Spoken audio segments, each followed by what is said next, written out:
Olá, está começando mais um programa e no mérito da questão de hoje está o Tribunal do Júri. Com origem no Brasil em 1822, o órgão é responsável por decidir sobre a condenação ou absolvição dos acusados de crimes dolosos contra a vida, consumados ou não. No Tribunal do Júri, o cidadão é julgado por seus semelhantes. Quem condena são os jurados e não o juiz. Quer saber como a Constituição define esse direito e como ele funciona na prática? Bem, para responder as perguntas está aqui com a gente o juiz da primeira vara dos crimes dolosos contra a vida e do Tribunal do Júri de Campo Grande. Carlos Alberto Garcete de Almeida ingressou na magistratura em junho de 1999. Desde então, judicou nas comarcas de São Gabriel do Oeste e Jardim. Em 2004, foi promovido a juiz auxiliar da capital, onde também já atuou na primeira vara da infância e juventude. Magistrado, quais são os crimes de competência do Tribunal do Júri? Bom, os crimes de competência do Tribunal do Júri estão previstos no artigo 5º, inciso 38 da Constituição, são os crimes dolosos contra a vida. O mais conhecido que nós temos no Tribunal do Júri é o crime de homicídio, além desse nós temos os crimes de infanticídio, o crime de suicídio, instigação, indução ao suicídio e o aborto. Certo, e quando o réu ele vai a júri popular? O réu vai a júri no Tribunal do Júri quando há uma denúncia de um desses crimes. O juiz inicialmente recebe esta denúncia, há o processamento desta ação penal e antes há o que nós chamamos de decisão de pronúncia. Então, a decisão de pronúncia é um filtro em que o juiz decide se pelas provas que foram produzidas até o momento, este é um caso de se remeter o julgamento ao Tribunal do Júri ou não. Então, basicamente, se depois dessa instrução há provas da materialidade e indícios suficientes de autoria, o juiz normalmente encaminha este caso para julgamento pelo Tribunal do Júri. E quais as etapas de um julgamento, né, para as pessoas lá de casa também conseguirem visualizar? Sim, no Tribunal do Júri, doutrinariamente, nós costumamos dizer que o júri segue um sistema bifásico. O que é este sistema bifásico? É o que nós dissemos antes. Nós temos o primeiro, o Ministério Público oferecendo uma denúncia onde noticia um teórico crime, vamos dizer aí, de homicídio, que é o mais comum. O juiz, então, faz o processamento desta ação penal, ouve as testemunhas, interroga o acusado e aí ele profere essa decisão de pronúncia, quando é o caso, que ele, então, determina que vá a julgamento no Tribunal do Júri. No Tribunal do Júri, que seria a segunda etapa do Tribunal do Júri, é o julgamento propriamente dito no plenário, quando aí nós vamos julgar o mérito desta acusação. O que é isso? Vai ser decidido, basicamente, se esse acusado deve ser condenado ou absolvido. Então é isso que nós fazemos, assim, num resumo, no plenário do Tribunal do Júri. E quem participa desse tribunal? É outra coisa também que ela é bastante diferenciada dos outros órgãos de primeiro grau do Poder Judiciário, por isso que é muito interessante. O Poder Judiciário, de um modo geral, funciona com o que nós chamamos com um juízo monocrático. Então, nós temos um juiz sempre em cada vara.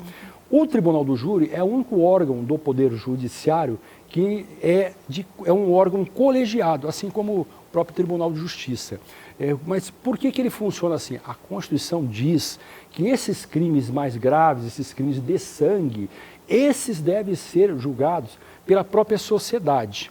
Então, basta que a pessoa tenha mais de 18 anos e seja uma pessoa idônea. Então, este órgão julga o crime doloso contra a vida e o juiz de direito, que é o juiz presidente deste colegiado, ele conduz esses trabalhos. Caso o conselho de sentença, que são os jurados, decida pela condenação, quem vai fazer a dosagem desta pena é o juiz presidente. Certo. E a próxima resposta o senhor já adiantou, mas como participar do júri, né? Como ele é escolhido? Bom, isso é uma coisa bem interessante, porque nós temos uma disposição no Código de Processo Penal que possibilita que o juiz de direito requisite pessoas de entidades, de sindicatos, de associações, de órgãos públicos, enfim. Né? Mas então o juiz faz muito isso, porém nós ao longo dos anos percebemos que havia muitas pessoas que iam ao Tribunal do Júri porque eram convocadas, mas iam a contragosto. E aí eu e o meu colega de Campo Grande, doutor Aloysio, nós resolvemos então criar um programa chamado Jurado Voluntário. Então é um programa que foi interessante porque ele se juntou à possibilidade da requisição dos jurados, e esse jurado voluntário, então, é um programa que fica divulgado ali nas varas de Tribunal do Júri.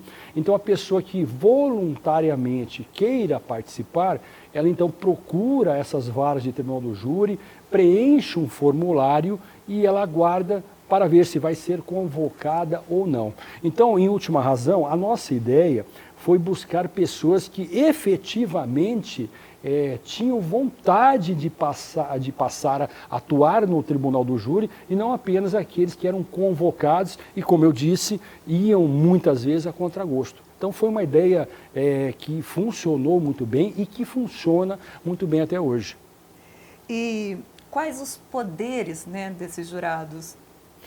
Os jurados, no momento que funcionam no Tribunal do Júri, ou seja, depois do sorteio, e aí vale lembrar que em cada julgamento são 7 jurados que vão compor o conselho de sentença. Esses jurados, a partir do momento que é instalada a sessão e o juiz presidente faz um compromisso com eles de decidirem este caso, eles se tornam, a partir daquele momento, juízes do fato.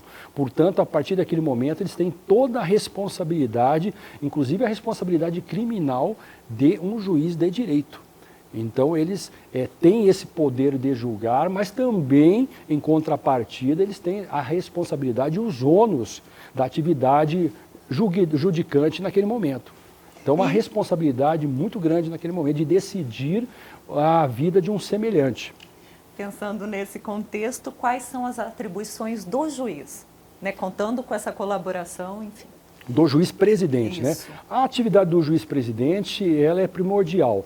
Eu costumo dizer aí, nesses anos todos, já há 12 anos, só nesta vara de Tribunal do Júri de Campo Grande, que é uma vara especializada, e lá já se foram mais de 1000 julgamentos, eu costumo dizer o seguinte: o juiz presidente do Tribunal do Júri é o grande maestro deste órgão colegiado, porque é ele que conduz, e da maneira que ele conduz esse julgamento vai chegar a bom termo ou não.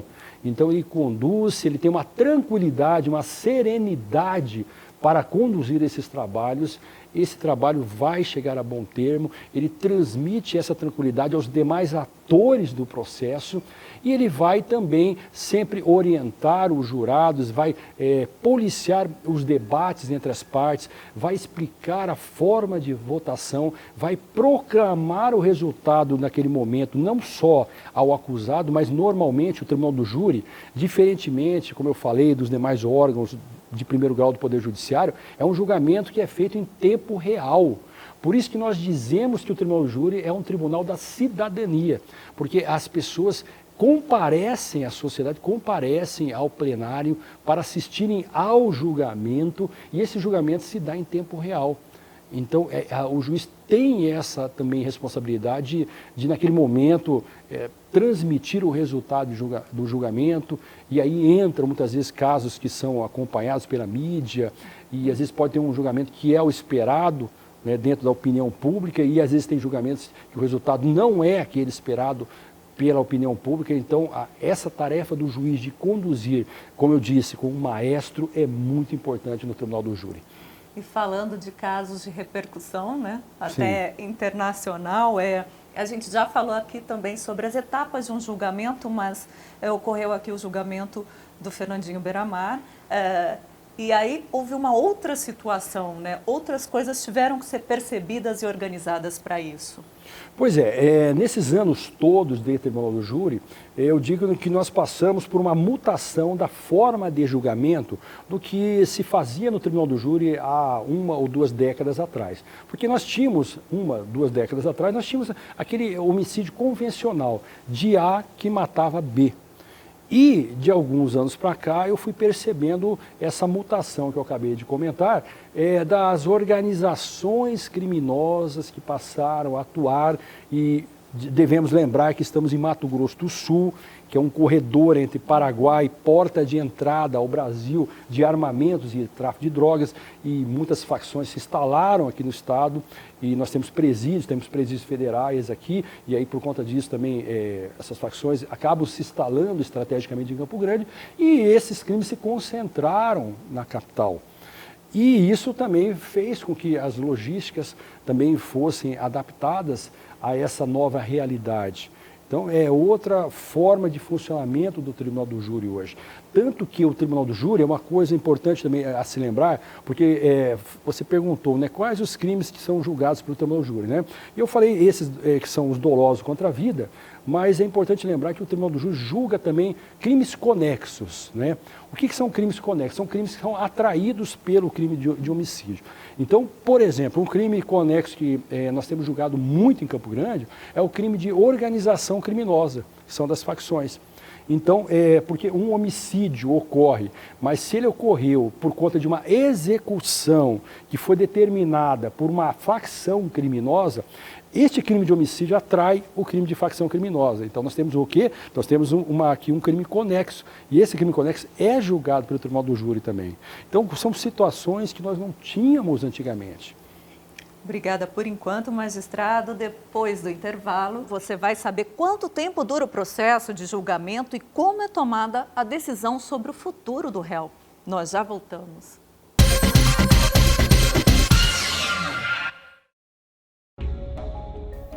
Neste período de distanciamento social, muitas mulheres estão passando por situações de violência e não possuem meios de procurar ajuda. Agora, a cidade de Campo Grande conta com mais um canal de denúncia e proteção. É o Protetiva Online, onde a vítima não precisa sair de casa para a concessão da medida protetiva. O Tribunal de Justiça, junto com a Coordenadoria da Mulher e a Terceira Vara de Violência Doméstica e Familiar contra a Mulher, disponibilizaram no site do Tribunal de Justiça de Mato Grosso do Sul, de forma rápida e fácil, sem a necessidade de um boletim de ocorrência anterior, o pedido de medida online. Veja como é fácil. Acesse o site do Tribunal de Justiça pelo endereço www.tjms.jus.br. Vá até o banner de medidas protetivas online, ao lado esquerdo da página, e dê um clique. Na próxima página, você deverá criar um login, devendo ser um nome e sobrenome, com um ponto no meio, uma senha de até 8 dígitos, um e-mail de contato e então clique cadastrar.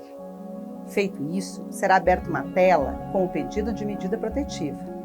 Aqui você colocará seus dados, os dados do suposto agressor, e responderá algumas perguntas, a maioria de X, para que possibilite a análise do caso.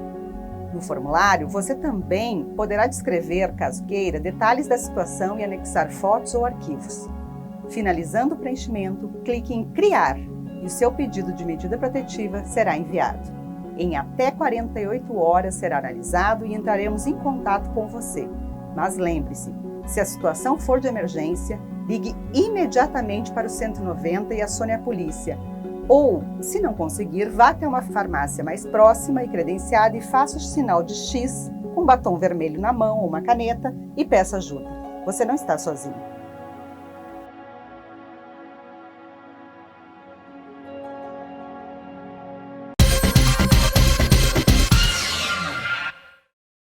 Estamos de volta com o programa Mérito da Questão e o convidado de hoje, o juiz do Tribunal do Júri de Campo Grande, Carlos Alberto Garcete de Almeida. Vamos seguir então com a nossa entrevista. Magistrado, qual a função no Tribunal do Júri do Conselho de Sentença? Este Conselho de Sentença é o órgão colegiado que é formado pelos 7 jurados que são sorteados no dia. E aí, como eu disse, esses 7 jurados, uma vez sorteados, eles passam pelo compromisso legal do juiz-presidente e, a partir de então, eles se tornam componentes desse órgão colegiado. É o chamado Conselho de Sentença. A partir daí, a sessão se desenvolve e toda a prova produzida neste plenário será destinada a esses jurados. Porque no final de debates e de tudo que foi produzido, o juiz-presidente vai formular quesitos, porque eles respondem em forma de quesitos, eles vão responder esses quesitos ao juiz-presidente. Então a importância deles é indiscutível, porque são os protagonistas naquele momento. Eles haverão de decidir sobre o destino do acusado. Como eu disse, se deve ser condenado, absolvido, enfim. Então é de grande importância a função do Conselho de Sentença. Mas a sentença final? A sentença final é do Conselho de Sentença, porque, como eu disse, eles decidem se deve ser absolvido ou condenado, né? Se decidem pela absolvição, o juiz-presidente, que é o juiz de direito, proclama o resultado publicamente da absolvição. Se eles entenderem que o acusado está condenado, aí o juiz-presidente tem a competência de fixar esta pena. Né? Então é o juiz-presidente, o juiz de direito, que vai dosar essa pena concretamente. E cabe recurso? Cabe recurso. No tribunal do júri, como nos demais órgãos do judiciário, há recurso no tribunal do júri, porém nós dizemos que há possibilidades menores de recurso no tribunal do júri. No tribunal do júri, basicamente, é possível haver um recurso alegando nulidades do processo ou nulidade no julgamento, como acontece em qualquer outra área, e há a possibilidade de julgamento quando quem recorra alegue que o julgamento foi manifestamente contrário à prova dos autos. Então, sobre o mérito do que foi decidido, poucas vezes um tribunal de justiça pode rever esta decisão. E por que isso? Porque a Constituição Federal diz que os julgamentos de tribunal do júri, olha a força disso, diz que no tribunal do júri há a soberania dos julgamentos. Então, um tribunal de justiça não pode rever a decisão do tribunal do júri, do Conselho de Sentença, exceto nesta hipótese, quando se alegar que o julgamento foi manifestamente contrário à prova dos autos. Então, isso é uma situação excepcional que no Tribunal de Justiça vai ter que se avaliar. Né? Se realmente é um julgamento discrepante, completamente dissociado das provas, aí é o caso do Tribunal de Justiça se manifestar. E aí, neste caso, vamos dizer que o Tribunal de Justiça entenda que o julgamento foi manifestamente contrário à prova dos autos. Né? É uma hipótese muito excepcional. Se o Tribunal de Justiça entender que o julgamento foi manifestamente contrário à prova dos autos, o que o tribunal, que seria a segunda instância, pode fazer é anular o julgamento. Então, o acórdão do Tribunal de Justiça não pode se sobrepor ao julgamento do Tribunal do Júri, exatamente pela garantia da soberania dos vereditos. O que o Tribunal de Justiça pode fazer é anular o julgamento e determinar que o réu vá a um segundo julgamento. Então, a força da decisão do Tribunal do Júri é muito forte, exatamente por essa garantia constitucional. Perfeito. E quando o desaforamento é realizado, se não me engano, o caso da morte da Dorcelina Folador em Mundo Novo foi, né? Sim, o caso de desaforamento é interessante, porque você retira a competência de uma determinada comarca e leva para outra. O Código de Processo Penal traz algumas hipóteses, né? Basicamente seria numa situação em que a ordem pública justifica a retirada do processo daquela localidade, uma situação em que haja perigo, ameaça ao acusado de ser julgado naquela localidade, uma situação em que possa haver dúvidas sérias sobre a própria imparcialidade dos jurados naquela localidade. Suponhamos uma cidade pequena em que o acusado seja uma pessoa influente, poderosa, e que, se julgado for naquele local, essa pessoa pode trazer ali, pelo poder que tem naquela região, um receio aos jurados. E aquilo pode fazer com que o juiz entenda que, se esse réu for julgado lá, isso pode muitas vezes conduzir a um resultado parcial, por exemplo, uma absolvição. Então aí o juiz pede o desaforamento. E aí teria uma última hipótese de que uma situação de sobrecarga de trabalho em que o juiz já pronunciou há mais de 6 meses, lembrando que pronunciar é quando ele determinou que o caso vá a júri, e já se passaram mais de 6 meses e esse julgamento está lá parado por sobrecarga.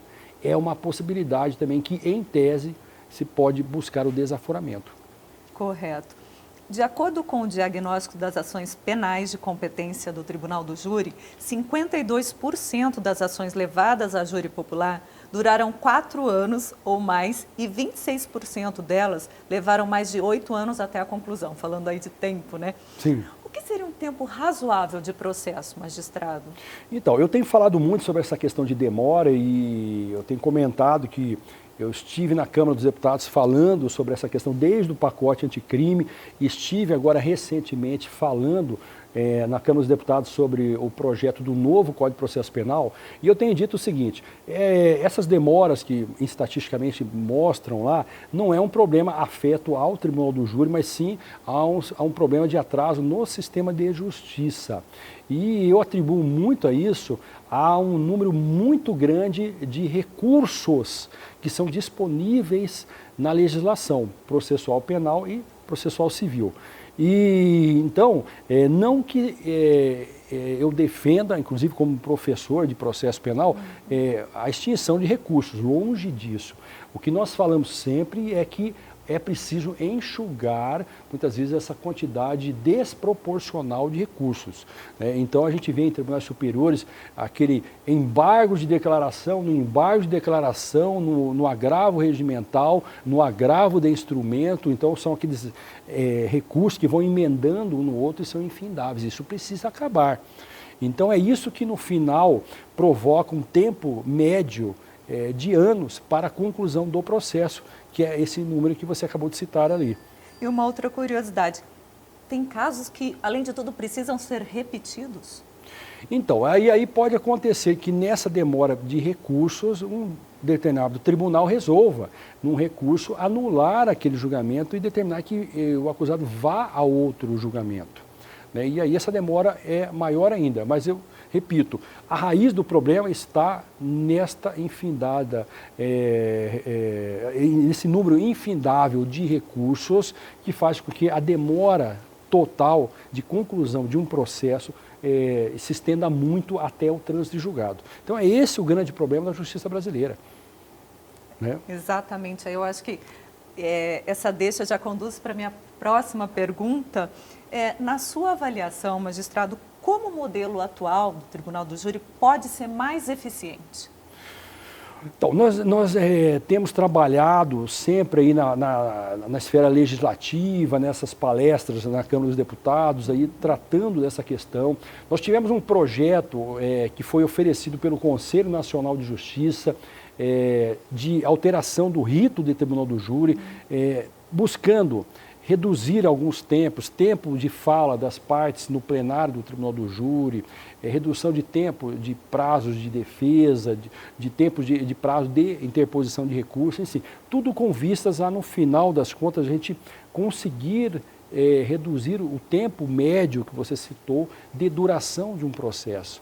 Então, essas situações todas realmente precisam ser alteradas. Sabe? Nós precisamos nos adaptar à realidade brasileira, lembrando que nós temos um Código de Processo Penal de 1941. Então, nós tínhamos assim, um código que foi imaginado dentro de uma demanda para um processo pensado em 1941 e que precisa ser adaptado ao nosso Brasil. Né? E aí também, fazendo um gancho com isso, algo que eu sempre tenho alertado, e eu trago isso da minha pesquisa que eu concluí recentemente no pós-doutorado em Lisboa, que é a questão do cuidado em se invocar os chamados transplantes jurídicos. O que é isso? É muitas vezes se invocar assim, a legislação de um determinado país de maneira isolada. Eu achei interessante porque tem um determinado artigo daquele país que deveria se aplicar aqui, mas você não toma o cuidado de verificar a cultura daquele país. Então fala, porque no júri americano é dessa maneira. Mas você não leva em conta que nos Estados Unidos 92,8% dos casos se resolvem em acordo, de modo que o que resta para julgamentos em plenário é um número muito pequeno. Então nós não podemos comparar uma determinada sistemática de júri americano com o júri brasileiro. Então nós temos que analisar sempre cultura, realidade local, grau de evolução, inclusive educacional das pessoas, situação socioeconômica, enfim, tudo é muito complexo. Mas esse avanço está próximo, esse próximo passo aí para a evolução? Essas evoluções legislativas sempre nós dependemos do Congresso Nacional, né? E aí são essas intercorrências que acabam atrasando isso, né? Nós tivemos, por exemplo, a questão da pandemia e o Congresso se concentrou nisso hoje. Basicamente, o Congresso se move em cima dessas questões, então essas intercorrências acabam atrasando a modernização da legislação processual, digamos assim. Obrigada, magistrado, pelos serviços prestados no programa de hoje. Obrigado, sempre à disposição de vocês. Um grande prazer. E a proposta dessa atração é seguir informando sobre como funciona e como é administrada a justiça em Mato Grosso do Sul. Então, no próximo Mérito da Questão, o assunto será audiência de custódia. Até lá!